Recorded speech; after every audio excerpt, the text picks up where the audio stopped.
Hello, नमस्ते, good evening, क्या हाल चाल। मैं सिद्धार्थ शर्मा, आपका अपना set sir resources and development के समरी लेक्चर में आपका स्वागत करता हूं। क्योंकि ये चैप्टर हमारा कंप्लीट हो चुका है, फटाफट इस चैप्टर को आइए रिवाइज करते हैं। सबसे पहले समझते हैं कि रिसोर्सेज होते क्या है। हमारे एनवायरमेंट में मौजूद हर वो चीज जिससे हमारी कोई नीड सेटिस्फाई होती है उसे रिसोर्स कहते हैं। मैंने आपको बताया था कि पेड़ पौधे एनवायरमेंट में मौजूद हैं और मेरी नीड सेटिस्फाई कर रहे हैं। ये मुझे लकड़ी देते हैं फर्नीचर के लिए, ये मुझे ऑक्सीजन देते हैं रेस्पिरेशन के लिए, ये मुझे फ्रूट्स और वेजिटेबल देते हैं खाने के लिए, तो वो मेरे लिए एक रिसोर्स है। लेकिन रिसोर्स होने के लिए 3 कंडीशन और पूरी करना जरूरी है, जिसमें पहली यह है कि टेक्नोलॉजिकली एक्सेसिबल हो, यानी रिसोर्स उसको कहा जाता है जिसको निकालने की आपके पास टेक्नोलॉजी मौजूद हो। दूसरी बात, रिसोर्स उसको कहा जाता है जो इकोनॉमिकली फिजिबल हो, यानी कि वो रिसोर्स कहलाते हैं जिनको निकालने पर जो पैसा खर्चा किया गया है उससे ज्यादा वो रिसोर्स हमको कमा के दे, यानी कि हमें प्रॉफिट होना चाहिए। अब अगर मान लेते हैं कि मैं खुदाई करता हूं और उस खुदाई में मैंने 100 रुपए खर्च कर दिए, लेकिन उसमें से निकला सिर्फ 10 रुपए का कोयला, तो फिर एक ऐसा रिसोर्स इकोनॉमिकली फिजिबल होना जरूरी है। और लास्ट बताया था कि रिसोर्स उसको कहा जाता है जो कल्चरली एक्सेप्टेबल हो, यानी आपका कल्चर अगर उसे एक्सेप्ट करता है तो ही वो रिसोर्स कहलाएगा। मैंने आप लोगों को एग्जांपल दिया था अल्कोहल का। गुजरात और बिहार में अल्कोहल बैन है, उनके लिए वो रिसोर्स नहीं है क्योंकि उनका कल्चर उसे एक्सेप्ट नहीं करता है। लेकिन गोवा में अल्कोहल ना केवल बिकती है, पूरे इंडिया में सबसे ज्यादा सस्ती बिकती है, तो उनके लिए वो एक रिसोर्स है क्योंकि गोवा की गवर्नमेंट को सबसे ज्यादा रेवेन्यू अल्कोहल के बिक्री से होता है। इसके अलावा आपके एनसीईआरटी में एक फ्लो चार्ट दे रखा है जिसमें यह बताया गया है कि रिसोर्सेज के लिए 4 चीजें इंपॉर्टेंट है। सबसे पहली चीज है आपके नेचर में रिसोर्सेज का होना जरूरी है। मिडिल ईस्ट की कंट्रीज की नेचर में उनकी धरती के नीचे क्रूड ऑयल है, वो अमीर है। हेती के पास कोई रिसोर्स नहीं है, वो गरीब है। इसके अलावा रिसोर्स अगर है आपकी नेचर में तो उसके बाद उसको निकालने की टेक्नोलॉजी भी आपके पास मौजूद होनी चाहिए। अगर आपके पास टेक्नोलॉजी नहीं है तो आपके पास ऐसे इंस्टीट्यूट होने चाहिए जहां पे आप अपने लोगों को ट्रेनिंग दे सको कि ऐसी टेक्नोलॉजी कैसे बनाई जा सके, या जो टेक्नोलॉजी मौजूद है उसको और कैसे एफिशिएंट तरीके से यूज किया जा सके, कैसे रिसोर्सेज को और एफिशिएंट तरीके से यूज किया जा सके। और लास्ट, रिसोर्सेज के लिए सबसे इंपॉर्टेंट है ह्यूमन बींग्स। अगर लोग ही नहीं रहेंगे तो वो रिसोर्सेज धरे कि धरे रह जाएंगे। ये तो हो गई रिसोर्सेज की डेफिनेशन। लेकिन हमने ये देखा है कि रिसोर्सेज होने से 3 प्रॉब्लम्स का सामना होता है। सबसे पहली ये बात बताई गई है कि depletion of resources for satisfying the greed of few individuals. कुछ लोगों के लालच के कारण इस धरती के सारे रिसोर्सेज लगातार डिप्लीट होते जा रहे हैं, खत्म होते जा रहे हैं, बर्बाद होते जा रहे हैं। मैंने आप लोग को बताया था किस तरीके से साउथ चाइना सी में चाइना ने ना केवल अपने इलाके की सारी मछली खा ली है, अब वो आसपास के पड़ोसी देशों के इलाकों की मछली भी खत्म करते जा रहे हैं। चाइना की इस ग्रीड के कारण ना केवल साउथ चाइना सी की, बहुत हद तक इंडियन ओशन तक की मछलियों को भी उन्होंने परेशान करके रखा हुआ है। यहां गांधी जी का एक बहुत फेमस कोट याद आता है, there is enough for everybody's need but not for anybody's greed. Second point यह बताया गया है कि accumulation of resources in the hands of few, यानी कि जो रिसोर्सेज हैं वो कुछ लोगों के पास बहुत ज्यादा है, कुछ लोगों के पास है ही नहीं। जिनके पास रिसोर्सेज हैं वो बहुत अमीर हो गए हैं, लेकिन जिनके पास रिसोर्सेज नहीं है वो गरीब पर गरीब होते जा रहे हैं। तीसरी प्रॉब्लम जो रिसोर्स होने के बाद सामने आती है और वो है हमारे एनवायरमेंट को नुकसान पहुंचना। ये जो हम इनडिस्क्रिमिनेट एक्सप्लॉयटेशन कर रहे हैं रिसोर्सेज का, अंधाधुंध रिसोर्सेज निकाले जा रहे हैं, इससे हमारे एनवायरमेंट को नुकसान हो रहा है। धरती का टेंपरेचर बढ़ रहा है, ग्लेशियर्स मेल्ट हो रहे हैं, समुद्र का लेवल बढ़ रहा है, समुद्र के आसपास के इलाके डूबते जा रहे हैं, ग्लोबल वार्मिंग हो रही है। साथ ही साथ पोल्यूशन हो रहा है, और air pollution, noise pollution, water pollution हो रहा है। तो ये 3 प्रॉब्लम्स देखी गई है रिसोर्सेज से। तो सर रिसोर्सेज हैं, रिसोर्सेज इंपॉर्टेंट हैं, लेकिन प्रॉब्लम्स भी हैं, तो कैसे इन प्रॉब्लम्स को टैकल करें? और इसके लिए सबसे इंपॉर्टेंट होता है सस्टेनेबल डेवलपमेंट। सस्टेनेबल डेवलपमेंट का मतलब होता है जब आप आज का डेवलपमेंट कर लो, साथ ही साथ फ्यूचर जनरेशन के लिए भी रिसोर्सेज बचा लो और आपके एनवायरमेंट को भी नुकसान ना हो, तो उसे सस्टेनेबल डेवलपमेंट कहते हैं। मैंने आप लोगों को एक एग्जांपल दिया था कि मान लेते हैं कि हम लोग कोयला जला के इलेक्ट्रिसिटी बना रहे हैं और उस इलेक्ट्रिसिटी से हम लोग मेट्रो चला रहे हैं। क्या डेवलपमेंट हुआ? बिल्कुल हुआ, क्योंकि मेरे शहर में मेट्रो चलने लगी। लेकिन क्या सस्टेनेबल डेवलपमेंट है? नहीं, क्योंकि इस मेट्रो को चलाने के लिए इलेक्ट्रिसिटी चाहिए और ये इलेक्ट्रिसिटी बनाई जा रही है कोयले से। कोयला एक नॉन रिन्यूएबल रिसोर्स है। एक ना एक दिन ये कोयला खत्म हो जाएगा, हमारी फ्यूचर जनरेशन के लिए नहीं बचेगा। साथ ही साथ कोयला जो होता है वो क्लीन सोर्स ऑफ एनर्जी नहीं होता है, कोयले से पोल्यूशन होता है। ये दोनों ही एक सस्टेनेबल डेवलपमेंट की डेफिनेशन को वॉयलेट कर रहा है। इसलिए ये डेवलपमेंट है लेकिन सस्टेनेबल डेवलपमेंट नहीं। ऑन द अदर हैंड अगर मैं सोलार एनर्जी से इलेक्ट्रिसिटी बनाता और उस इलेक्ट्रिसिटी से मेट्रो चलाता, तो क्योंकि सोलार एनर्जी एक रिन्यूएबल रिसोर्स है तो मेरी फ्यूचर जनरेशन के लिए भी बच जाएगी। साथ ही साथ सोलार एनर्जी एक क्लीन सोर्स ऑफ एनर्जी है, तो इससे मेरे एनवायरमेंट को भी नुकसान नहीं होगा। तो ये एक सस्टेनेबल डेवलपमेंट का एग्जांपल है। सस्टेनेबल डेवलपमेंट करने के लिए आपको रिन्यूएबल सोर्सेज ऑफ एनर्जी का इस्तेमाल करना है। सोलार एनर्जी का इस्तेमाल करें, विंड एनर्जी का इस्तेमाल करें, टाइडल एनर्जी का इस्तेमाल करें। अगर आप सस्टेनेबल डेवलपमेंट करना चाहते हैं तो आप वेस्ट मैनेजमेंट की तरफ जाइए, आप 3 R's की तरफ जाइए, रिड्यूस, रीयूज और रिसाइकल करिए। आप लोगों को लगता होगा कि सस्टेनेबल डेवलपमेंट तो कोई नया टॉपिक होगा। जी नहीं, सस्टेनेबल डेवलपमेंट के बारे में बहुत टाइम से बातें होती आ रही हैं। आपकी एनसीईआरटी में पूरा पैराग्राफ दे रखा है इस बारे में। इस पूरी चीज को समझाने के लिए मैं आपको सबसे पहले बताता हूं कि 1968 में क्लब ऑफ रोम ने 1968 में क्लब ऑफ रोम आया और इस क्लब ऑफ रोम में सबसे पहले कुछ इंपॉर्टेंट लोग इकट्ठा हुए, फिलोसॉफिकल लोग इकट्ठा हुए। उन्होंने कहा नुकसान हो रहा है धरती का, अगर धरती को नुकसान को रोका नहीं गया तो आज नहीं तो कल धरती खत्म हो जाएगी।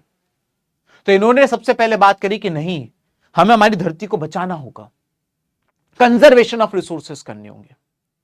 इसके 6 साल बाद यानी 1974 में माइकल शूमाकर की किताब थी small is beautiful.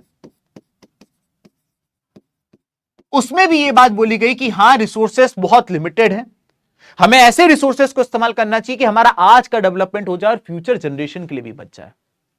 Michael Schumacher की यह किताब small is beautiful Gandhian philosophy के ऊपर बेस्ड थी। और गांधीयन फिलॉसफी कहती थी कि हम लोगों को, गांधीयन फिलॉसफी साफ साफ कहती थी कि कुछ लोगों के ग्रीडी और सेल्फिश नेचर के कारण लगातार रिसोर्सेस डिप्लीट होते जा रहे हैं। गांधी जी कहते थे कि साफ साफ गांधी जी कहते थे कि मास प्रोडक्शन की जगह प्रोडक्शन बाय मासेस होना चाहिए। फैक्ट्रीज में जब आप मास प्रोडक्शन करते हो तो ऐसे बहुत सारे लोगों को नौकरी से निकाल दिया जाता है क्योंकि उनकी जगह मशीनें ले लेती हैं। लेकिन जब आप मासेस से प्रोडक्शन करवाते हो तो उन लोगों को रोजगार मिलता है। मशीनों की जगह लोगों को लेकर आइए। तो स्मॉल इज ब्यूटीफुल जो किताब थी माइकल शूमाकर की, वो गांधीयन फिलॉसफी के ऊपर बेस्ड थी। तो ये दोनों की दोनों कंजर्वेशन ऑफ रिसोर्सेज की बात किया करते थे दोस्तों। लेकिन अभी तक किसी ने सस्टेनेबल डेवलपमेंट की बात नहीं करी, जो मैं आपको थोड़ी देर पहले बता रहा था। दोनों कंजर्वेशन ऑफ रिसोर्सेज की बात कर रहे हैं। इसके बाद 1987 में ब्रंटलैंड कमीशन रिपोर्ट आई थी। ब्रंटलैंड कमीशन आया था और ब्रंटलैंड कमीशन ने यह बात कही थी कि नहीं, हमें सस्टेनेबल डेवलपमेंट करना होगा। दुनिया में पहली बार यह शब्द किसी ने सुना था। इन्होंने अपनी एक रिपोर्ट लिखी थी जिसका नाम था आर कॉमन फ्यूचर, और इस आर कॉमन फ्यूचर में इन्होंने कहा था कि नहीं, हम लोगों को सस्टेनेबल डेवलपमेंट की तरफ जाना चाहिए। तो ये तो बात हो गई रिसोर्स कंजर्वेशन के लिए किस किसने बात करी और सस्टेनेबल डेवलपमेंट के लिए किसने बात करी। लेकिन सवाल ये उठता है कि दुनिया के लीडर्स क्या कर रहे थे। उन्होंने कहा ऐसा करो, उन्होंने कहा वैसा करो, उन्होंने कहा वैसा करो, लेकिन लीडर्स क्यों आंखों पे पट्टी बांध के बैठे हुए थे। वक्त आया 1992 का। ब्राजील के शहर रियो डी जेनेरियो पे दुनिया के सारे लीडर्स इकट्ठा हुए, किसी का प्राइम मिनिस्टर, किसी का प्रेसिडेंट, किसी का किंग, और सबने कहा कि भाई धरती को बचाने की जरूरत है, कुछ प्रॉब्लम्स हैं जिसको अभी रिजॉल्व करना होगा, नहीं तो दिक्कत हो जाएगी। यह पहली समिट थी जिसमें अर्थ के बारे में बात हो रही थी, इसलिए इसको कहा गया अर्थ समिट ऑफ 1992। इस समिट में सबसे पहले यह बात बोली गई कि भाई साहब कुछ अर्जेंट प्रॉब्लम्स आ गई हैं। उसमें उन्होंने कहा कि भाई हमें एनवायरमेंट को तो प्रोटेक्ट करना ही है, साथ ही साथ कुछ सोशो इकोनॉमिक डेवलपमेंट के लिए भी बात करनी है। इस अर्थ समिट के अंदर से दो आउटकम्स निकल के आए। पहला था global forest principle. As the name suggest, global forest principle, दुनिया के जितने भी फॉरेस्ट हैं हम उनको ना केवल कंजर्व करेंगे, हम उनको मैनेज करेंगे। बहुत अच्छी बात थी। ये भैया जंगलों को कटने से रोका जाएगा, लेकिन इसमें एक बात साफ साफ लिख दी गई कि it is non legally binding, यानी कि अगर करोगे तो अच्छी बात है, नहीं करोगे तो तुम्हें पनिशमेंट नहीं मिलेगी। इसी में एक और चीज निकल के आया जिसका नाम था एजेंडा 21। एजेंडा 21 यूएनसीईडी में साइन किया गया था। और एजेंडा 21 में यह बात बोली गई कि दुनिया की सारी कंट्रीज अपने 21 प्रॉब्लम्स को लिखें, अपनी अपनी 21 प्रॉब्लम लिखो, लोकल लोग अपनी प्रॉब्लम लिखो और आप उन अपनी लोकल 21 प्रॉब्लम को सॉल्व करो। तो बेसिकली एजेंडा 21 एक टू डू लिस्ट थी जो हर कंट्री को अपने लिए बनानी थी। ये दोनों की दोनों चीजें अर्थ समिट से निकल के आई थी। ठीक है सर। इसके बाद आ जाता है हम लोग resource planning in India. India में किस तरीके से रिसोर्सेज की प्लानिंग करी जाती है। अगर आपको पता चल जाए कि फलाने इलाके में रिसोर्सेज, तो आप जेसीबी लेके पहुंच नहीं जाते सीधा खुदाई करने के लिए, आपको यह पूरा प्रोसीजर को सॉल्व करना पड़ेगा। सबसे पहले एक जियोलॉजिस्ट हायर किया जाता है और वो जियोलॉजिस्ट का काम होता है, वो लोग वहां जाते हैं और वहां पे जाके सबसे पहले सर्वे करते हैं। ऐसी कहीं सुनी बातों में नहीं आते हैं, पहले जाके देखते हैं कि क्या सही में वहां पे वो रिसोर्सेज है भी कि नहीं।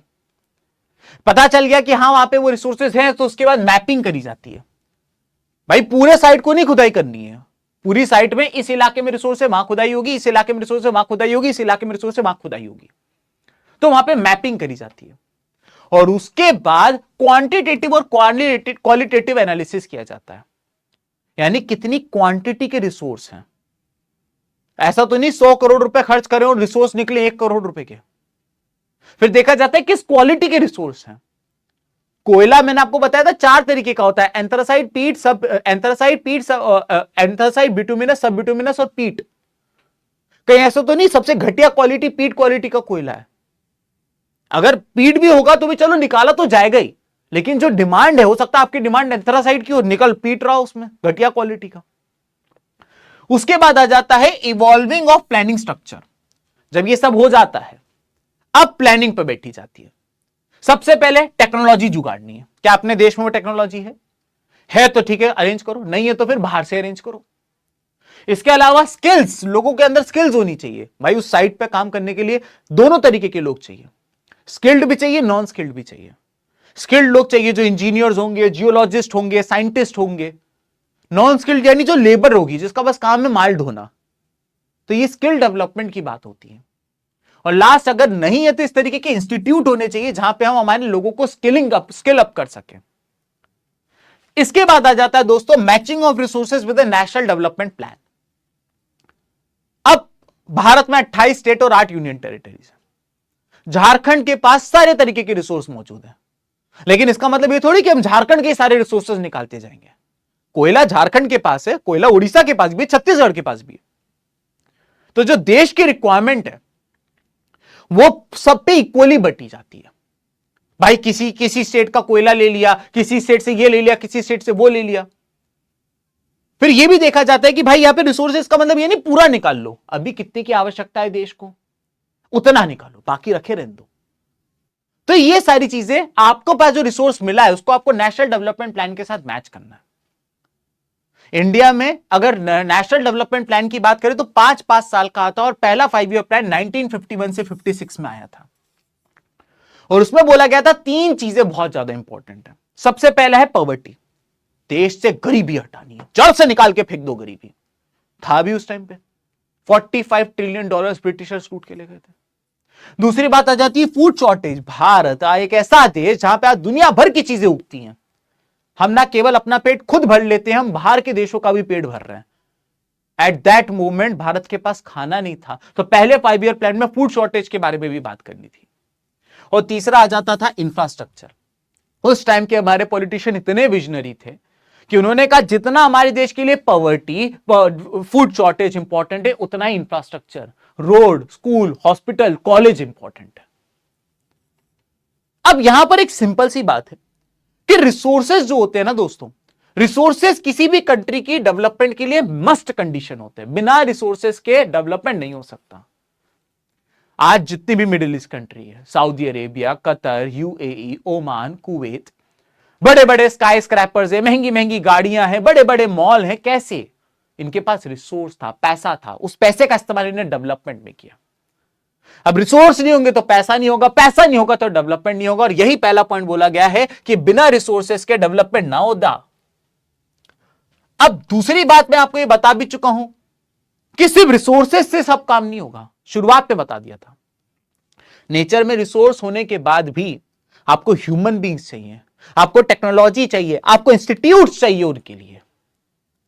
और last but not the least, कई बार यह भी देखा गया है कि कुछ ऐसे देश थे जिनकी नेचर में रिसोर्स थे, लेकिन उस रिसोर्स को निकालने की टेक्नोलॉजी ना होने के कारण, उस देश के लोग एकजुट ना होने के कारण, वो देश लेस पावरफुल होने के कारण एक बड़े ग्रीडी देश ने उस देश के ऊपर हमला किया।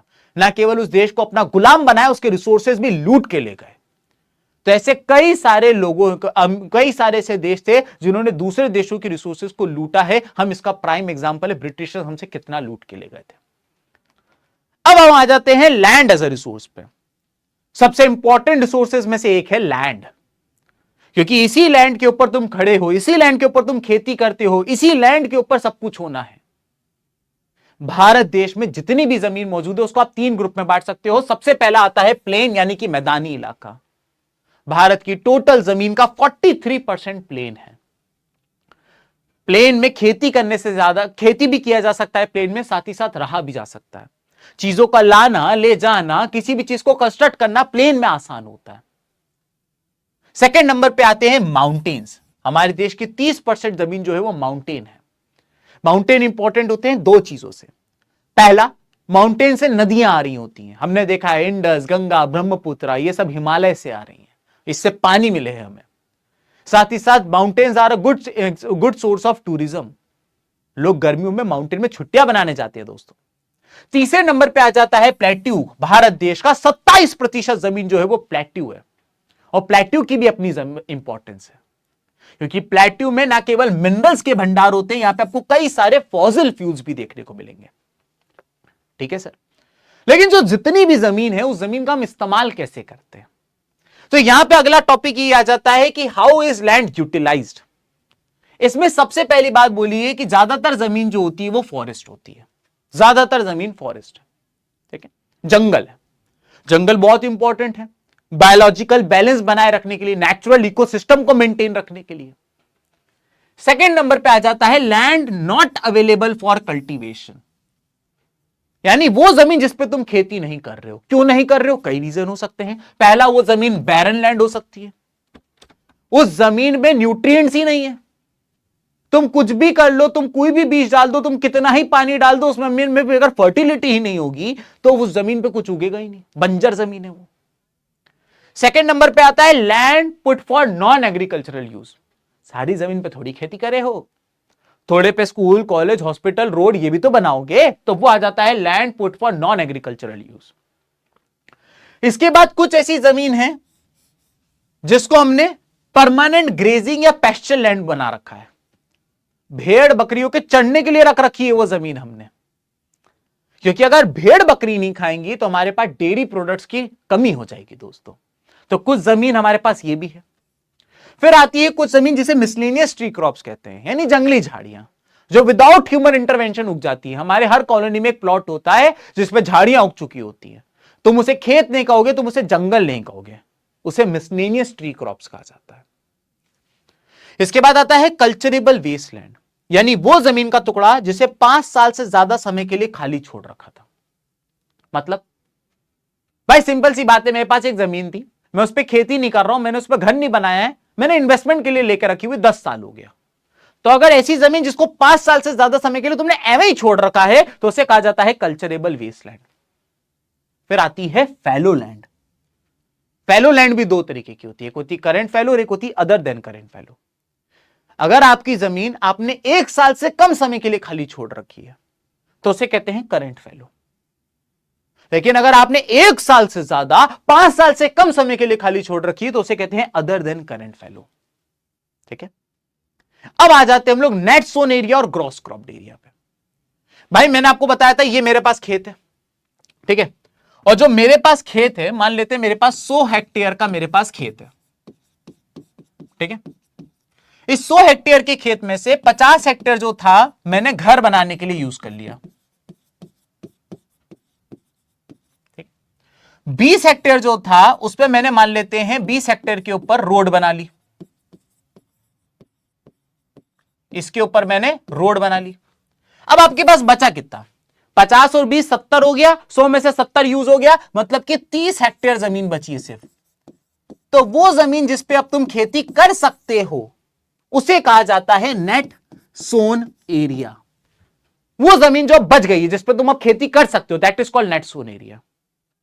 सडन हो गई बात, 30 हेक्टेयर जमीन बची, इस पे आप खेती कर सकते हो।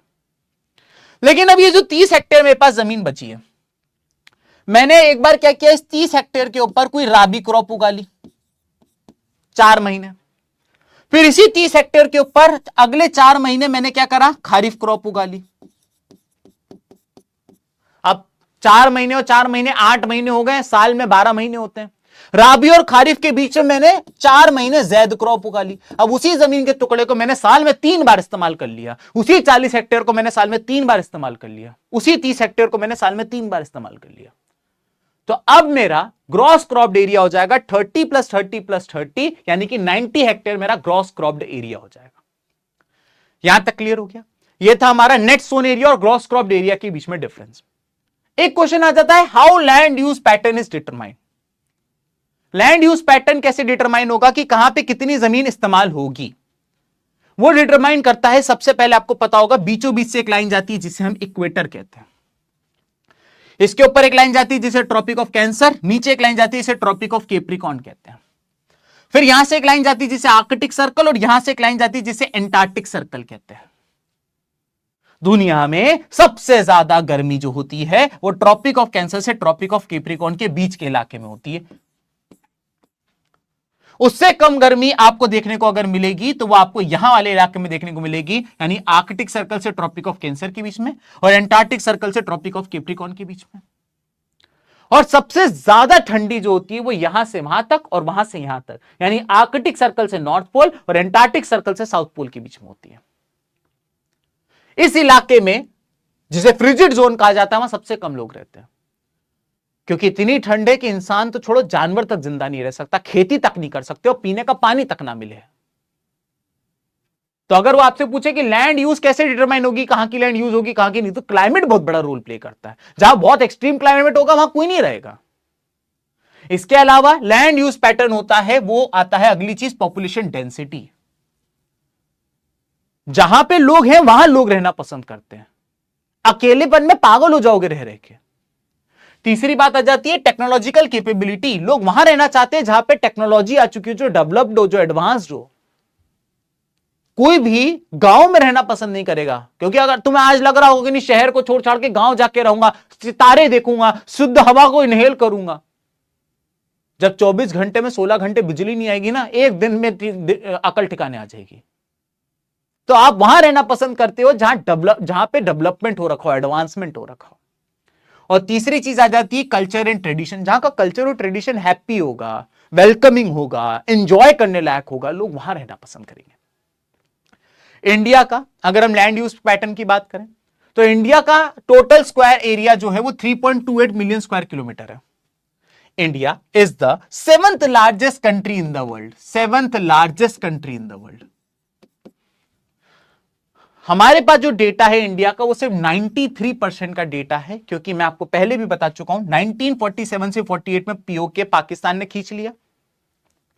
इसके बाद 1962 की जंग में अक्साई चिन चाइना ने कब्जा करके रखा हुआ है, और जो नॉर्थ ईस्ट का इलाका है वहां पे ट्राइबल पॉपुलेशन को डिस्टर्बेंस ना हो इसलिए वहां पे हम जाते ही नहीं है। इन 3 जगहों का डेटा हमारे पास ना होने के कारण 7% का हमारे पास डेटा नहीं मौजूद है।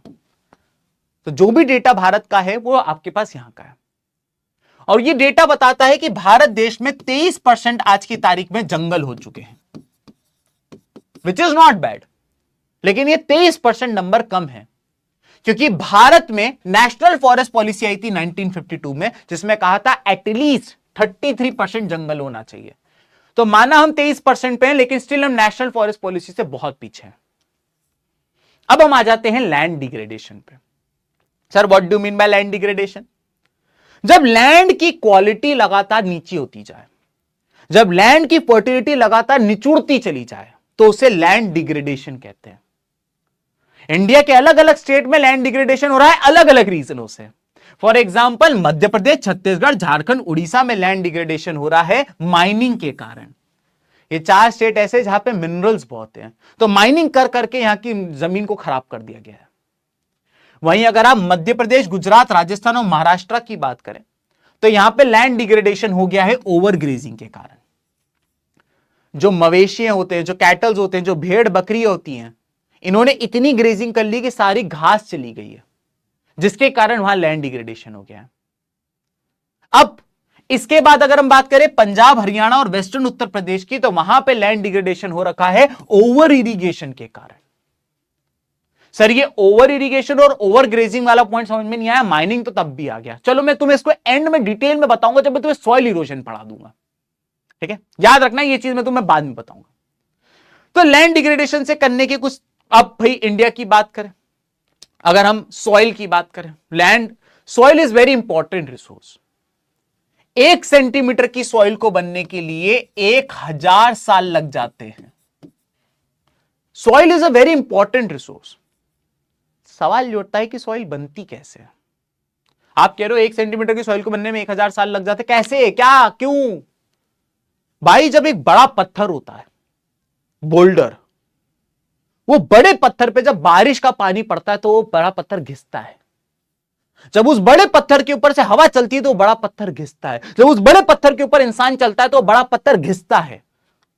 जब दिन में गर्मी होती है तो वो बड़ा पत्थर एक्सपेंड करता है, रात में जब ठंडी होती है तो वही बड़ा पत्थर कॉन्ट्रैक्ट करता है। दिन में जब गर्मी होती है तो एक्सपेंड करता है, रात में ठंडी होती है तो कॉन्ट्रैक्ट करता है। ये इतने सारे फोर्सेस लगने के कारण ये बड़ा पत्थर छोटे पत्थरों में टूटता है, फिर छोटे पत्थर और छोटे पत्थरों में टूटते हैं और अल्टीमेटली वो इतने छोटे हो जाते हैं कि वो मट्टी बन जाते हैं। इस पूरी प्रोसेस को होने में 1000 साल लग जाता है। अगर हम सॉइल की बात करें तो सॉइल की टोटल 4 लेयर होती है, जिसमें सबसे ऊपर वाली लेयर है ए होराइजन, फिर आती है बी होराइजन, फिर आती है सी होराइजन और लास्ट में आती है आर होराइजन। इसे कहते हैं टॉप सॉइल, उसके नीचे सब सॉइल, उसके बाद सबस्ट्रेटम और उसके बाद अनवेदर्ड पेरेंट बेडरॉक। जो सबसे ऊपर की जो लेयर होती है वहां पे कोई भी पेड़ पौधा सबसे अच्छे से उगता है। जानते हैं क्यों? क्योंकि जो सबसे ऊपर वाली जो लेयर होती है ये सबसे ज्यादा फर्टाइल इसलिए होती है क्योंकि इसके पास ह्यूमस होता है। ह्यूमस एक डार्क ब्राउन कलर का सब्सटेंस होता है। जब पत्तियां पेड़ से टूटकर गिर जाती हैं और जब वो समय के साथ डिकम्पोज हो जाती हैं तो वो ह्यूमस बनाती हैं। जब जानवर मर जाते हैं और उनकी बॉडी डिकम्पोज हो जाती है तो वो ह्यूमस बनाते हैं। तो जितनी भी लिविंग चीजें हो, चाहे वो पत्ती हो, चाहे जानवर हो, चाहे इंसान हो, मरने के बाद जब वो सड़ जाते हैं, जब वो डिकम्पोज हो जाते हैं तो वो एक डार्क ब्राउन कलर का सब्सटेंस बनाते हैं जिसे ह्यूमस कहते हैं, जो मिट्टी के लिए बहुत ज्यादा फर्टाइल होता है।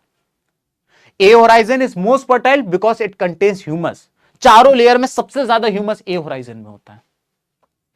लेकिन अगर सबसे ज्यादा न्यूट्रिएंट्स की बात करें तो सबसे ज्यादा न्यूट्रिएंट्स, मोस्ट न्यूट्रिएंट्स की अगर हम बात करें दोस्तों, तो मोस्ट न्यूट्रिएंट्स जो होते हैं वो बी होराइजन के पास होते हैं। मोस्ट न्यूट्रिएंट्स बी होराइजन के पास होते हैं। ठीक। अब इंडिया में 6 तरीके की सॉइल होती है और आपको एग्जाम में एमसीक्यू आता है, वो आपको हिंट देगा और आपसे बोलेगा बताइए कौन सी सॉइल है, और 6 में से भी 5 की हिंट देगा। फॉरेस्ट सॉइल को तुम भूल जाओ। तो मैं तुम्हें सॉइल, उनकी मैं कैरेक्टरिस्टिक्स बताऊंगा ताकि तुम इस तरीके के एमसीक्यू को सॉल्व कर सको। तो हम सबसे पहले यहां पे करने वाले हैं, यहां पे हम सॉइल का नाम लिखेंगे और यहां पर हम उसके कुछ कैरेक्टरिस्टिक्स लिखेंगे। यहां पर हम उसके कैरेक्टरिस्टिक्स लिखेंगे। ठीक है, तो सॉइल और कैरेक्टरिस्टिक्स की बात होने वाली है। सबसे पहले हमारे पास आ जाती है एलुवियल सॉइल। ठीक, अगर आप एलुवियल सॉइल की बात करें तो ये सबसे ज्यादा fertile soil, it is the most fertile soil of India. Alluvial soil जो होती है वो ज्यादातर एलुवियल सॉइल की अगर हम बात करें तो ये आपकी हिमालयन रिवर्स अपने साथ लेकर आती है। हिमालय से आने वाली रिवर्स जो है वो एलुवियल सॉइल को अपने साथ लेकर आती है। एलुवियल सॉइल 2 तरीके की होती है, एक होती है खडार और एक होती है भंगार।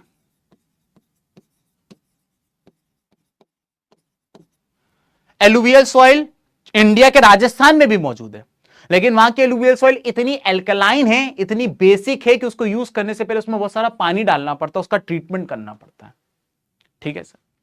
एलुवियल सॉइल के बाद सेकंड नंबर पे जिस सॉइल के बारे में तुमको बात करनी है वो है ब्लैक सॉइल। ब्लैक कलर की सॉइल में तुम व्हाइट कलर की कॉटन को सबसे अच्छे से उगा सकते हो, तो इस बात का ध्यान रखिएगा। जो ब्लैक सॉइल होती है जब ये सूख जाती है तो इसमें बड़े बड़े क्रैक्स आ जाते हैं, और यही क्रैक्स जो होते हैं वो पेड़ों की जड़ों तक एयर को ले जाने में मदद करते हैं, एरेशन करने में मदद करते हैं। ब्लैक सॉइल इंडिया के डेक्कन वाले इलाके में पाई जाती है, इसके बारे में आपको यह चीज याद रखनी है। इसके बाद हम लोग आ जाते हैं एरिड सॉइल। अगर आप एरिड सॉइल की बात करें तो एरिड सॉइल वहां पाई जाती है जहां बहुत गर्मी होती है, इतनी गर्मी होती है कि पानी पूरा इवेपोरेट हो जाता है, नीचे नमक रह जाता है, इसलिए arid soil is saline in nature. ठीक है सर, यह भी समझ में आ गया आपकी बात। एरिड सॉइल के बाद हम बात करते हैं रेड एंड येलो सॉइल। अगर आप रेड एंड येलो सॉइल की बात करें तो red and yellow soil is, पहले red soil is red in colour. Red soil is red in colour क्योंकि इसके अंदर आयरन के पिगमेंट्स मौजूद होते हैं। साथ ही साथ मैं आपको बताना चाहता हूं कि अगर आप रेड सॉइल को पानी दे देते हो, हाइड्रेट कर देते हो, तो जो रेड सॉइल होती है वो येलो सॉइल के अंदर कन्वर्ट हो जाती है। ठीक है सर, ये भी समझ में आ गया। लास्ट जिस सॉइल के बारे में आप लोगों को पता होना चाहिए वो है लेटेराइट सॉइल। लेटेराइट सॉइल जो होती है, लेटेराइट सॉइल के अंदर लीचिंग सबसे ज्यादा होती है। L for laterite, L for leaching. यह बात मैंने आप लोगों को बताई थी।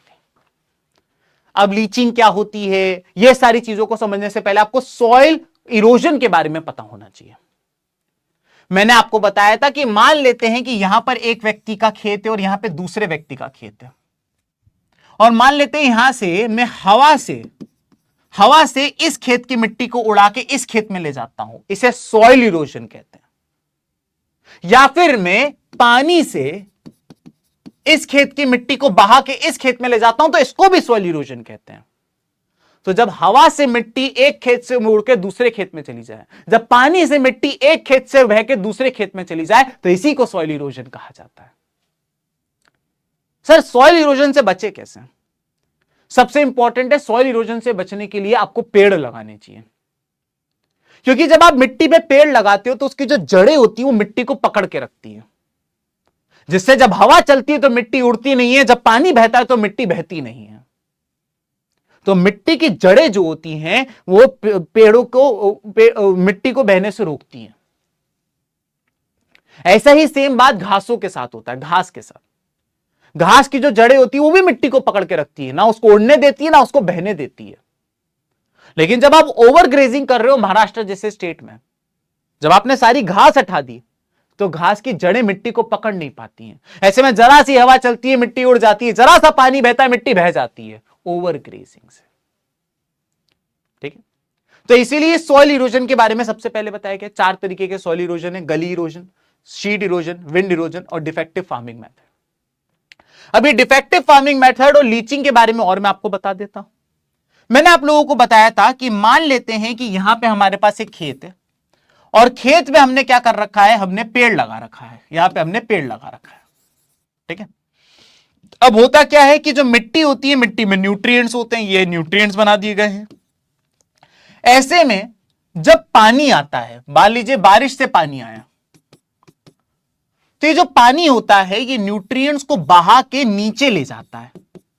ये जो बारिश का पानी, या जब आप खेती करते हो तो आप उसमें उसको पानी देते हो पेड़ अपनी क्रॉप्स को, तो सारा पानी जो होता है वो न्यूट्रिएंट्स को बहा के नीचे ले जाता है। इसी को कहा जाता है लीचिंग। इसी को कहा जाता है लीचिंग। अब पंजाब, हरियाणा और वेस्टर्न उत्तर प्रदेश को ग्रीन रिवॉल्यूशन का बहुत तगड़ा फायदा मिला। इनको बोरवेल बना के दिए गए, तो किसानों ने क्या किया, खूब सारा पानी अपने खेतों में डालना शुरू किया। तो इससे क्या हुआ कि सारे के सारे जो न्यूट्रिएंट्स है वो बह के नीचे जाने लगे। तो इनकी इस डिफेक्टिव फार्मिंग मेथड्स के कारण देखा गया कि ऊपर के न्यूट्रिएंट्स बह के नीचे चले गए दोस्तों। ठीक है, तो इसीलिए आपने देखा होगा पंजाब, हरियाणा, वेस्टर्न उत्तर प्रदेश में कहा था ओवर इरिगेशन करने के कारण उनकी सॉइल डिग्रेड हो गई है, क्योंकि सारे न्यूट्रिएंट्स बह के नीचे चले गए, लीचिंग हो गया दोस्तों। तो सर ये सॉइल इरोजन से बचे कैसे? पहला तरीका है सॉइल इरोजन से बचने का, कॉन्टोर प्लफिंग करो। यानी कि जो पहाड़ है, पहाड़ की सरफेस पर आप खेती करो। इससे क्या होगा, जब बारिश होगी भी तो जो ऊपर आपने खेत बना रखा है, अगर उसकी मिट्टी बहेगी भी तो नीचे जाएगी दूसरे खेत में, दूसरे खेत की तीसरे में जाएगी, तीसरे की चौथे में जाएगी, मतलब मिट्टी का नुकसान नहीं होगा, बह के कहीं और नहीं जाएगी, उसी में रहेगी। इसके अलावा आ जाता है टेरेस कल्टीवेशन, कि अगर मान लीजिए पहाड़ में ऐसी स्लोप नहीं है कि आप ऐसी खेती कर सको, तो खुदाई करके ऐसी स्लोप बना दो, आर्टिफिशियली टेरेसेस बना दो। और लास्ट आ जाता है शेल्टर बेल्ट्स, जिसमें आपने करना क्या है कि मान लेते हैं ये आपका खेत है, तो आपको चारों तरफ पेड़ लगा देने चाहिए। ये पेड़ दीवारों का काम करेंगे, ऐसे में जब हवा चलेगी तो इस खेत की मिट्टी उड़ेगी नहीं। ठीक है, तो शेल्टर बेल्ट्स का आपको इस्तेमाल करना चाहिए। ठीक है, इसी के साथ दोस्तों इस चैप्टर में से बस एक मैप आपको याद रखना है, ये 6 की 6 सॉइल इंडिया के किस पोर्शन में पाई जाती है वो आपको बताया गया। इसी के साथ दोस्तों इस चैप्टर की भी हमारी समरी समाप्त होती है। एज आई सेड कि ये समरी लेक्चर था रिसोर्सेज एंड डेवलपमेंट का। असली रिसोर्सेज एंड डेवलपमेंट चैप्टर को हमने 3 क्लास में लगभग 4.5 घंटे में पढ़ाया है, लेकिन इस समरी लेक्चर के माध्यम से एक क्विक रिवीजन करा दिया गया है। तो अगर आपने अभी तक रिसोर्सेज एंड डेवलपमेंट के लेक्चर्स नहीं देखे हैं तो आपको पहले वो देखने चाहिए दोस्तों। ये सिर्फ और सिर्फ रिवीजन के लिए है। हम रिवीजन में आपको पूरा सब कुछ नहीं बता सकते, नहीं तो इसका भी 4.5 घंटे का ड्यूरेशन बन जाएगा। आज के लिए दोस्तों इतना ही। ये वीडियो आपको कैसा लगा जरूर बताइएगा। आपके फीडबैक्स को मैं अपने साथ इनकॉर्पोरेट कर रहा हूं। मुझे कुछ बच्चों का फीडबैक आया है कि सर ये व्हाइट कलर की जो पीपीटी है ना हमारी आंखों में चुभ रही है। नोटेड।